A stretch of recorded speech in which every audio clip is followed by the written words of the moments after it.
Degloirespace signing in. A lot of you, when you're approaching relationships, you're approaching them as if you're approaching applying for a job. First, it's the interview. Then there's the probation period. And eventually, the routine kicks in. The problem with jobs across the board is the only good time in a job is when you're brand new to it. First, you meet your coworkers. Everybody seems very pleasant to you. And then soon after, the dramas begin. You were never really happy when you were applying for the job, but you had to do it because we need the job for the security. We need the job to get through the minimum requirements of life. There's constant dramas and things you don't like, meaningless performance reviews, meetings, expectations, and then when you've been there long enough, you might get some promotions. But deep down, the job never pays you well. Doesn't matter how much money they give you, you're still not satisfied. There are better ventures out there, but you stay. Why? Because it's secure, because at least it's something. And that's the problem. If you want to know why people are miserable in their jobs, this is it. And you're doing the same thing to your relationships. So now you got a job in the day that you don't like, that you're just there, and you got a relationship in the afternoon, that you're just there.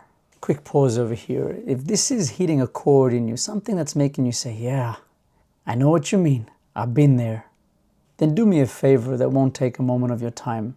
Like the video and subscribe to the channel and share it with somebody who you think might find value in this. A channel that likes to go deep into subjects, raw and always real. Now back to the program. What if you approached relationships like somebody who approaches their passion? Firstly, think about when somebody approaches their passion. How do they go about it? Excitement. Nobody needs to be reminded to stay locked in when it's their passion. The word tied down never comes around. You've never seen somebody who loves playing piano who says, I'm tied down by it. They love it. So they naturally won't choose to go anywhere else. They stay. It's effortless. They want to grow with their passion. They fund it. They nurture it. They show up for it. And they want to keep getting better at it. In fact, everything they do is about their passion, even when it's hard. In front of your passion, you're always truthful. You're not trying to impress it or play games with it. You want to improve with it. You're not planning an exit like in a job. You're planning to go right through it, right deep into it. And that's how your love life should feel like. Not like a security policy, more like a calling. And of course, this leads us to talking about modern dating. They say things like, state your intentions. What do you intend? Ask about his finances. Is he husband material? Is she wife material? You're not building love here. You're building a LinkedIn. And think about it like this. When you go to a job interview, let's be honest. Who the hell tells the truth when they go to a job interview? You say things like, this company is amazing.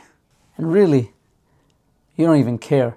Sometimes you'll even hear a little voice inside you going, and if you think about it, that's the same energy that when you meet somebody and they give you meaningless compliments, you feel they're meaningless.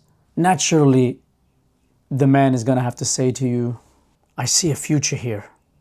And both of you are planning an exit if anything better shows up. So your attitude is more like somebody trying to get hired rather than being genuine. And then you go through the motions, habits built, and hey, I'm here. Contrast this to a passion. Nobody lies to their passion. You don't see anybody going, I love guitar. And inside they're like, I don't care about guitars. When you jump into a passion, you're all in. There's fire in your eyes. Like every time you see that guitar or that piano or whatever, you just have passion. Fire just go, you go, this is it. I can't live without this. You stick with it even when there's no payoff. But because you notice that, hey, this is worthy. This makes me grow. This makes me happy. This makes me alive. Any effort you put into it is natural. Almost it's effortless because you're investing in yourself. It's who you are. And so what I'm promoting here is adopt this attitude when you're getting to know somebody. Don't think, if I don't do this, it's all gone, it's all over. That attitude is what's gonna get you stuck. Be present and you'll get an authentic, genuine experience. And then that experience will give you a lot more information, a lot more real information than a job interview. Life is tough. There's gonna be a lot of ups and downs. When it's passion, that long-term relationship will last if it's built on something like that. But if it's a job, you're doomed if you stay and you're doomed if you leave. If you leave, you feel like, hey, what's all this time I wasted? And if you stay, you're like... And if you like what you're hearing, this is Degloirespace. It's not a niche, it's a movement. We approach life holistically because life is not divided. Life is one big movement. We acknowledge that if something's going wrong here, it's going to leak into the other parts. So why build a house that's perfect when you're looking at it, but the pipe system underneath it's all wrecked? Stick around, subscribe, and always with grace. Degloirespace, signing out.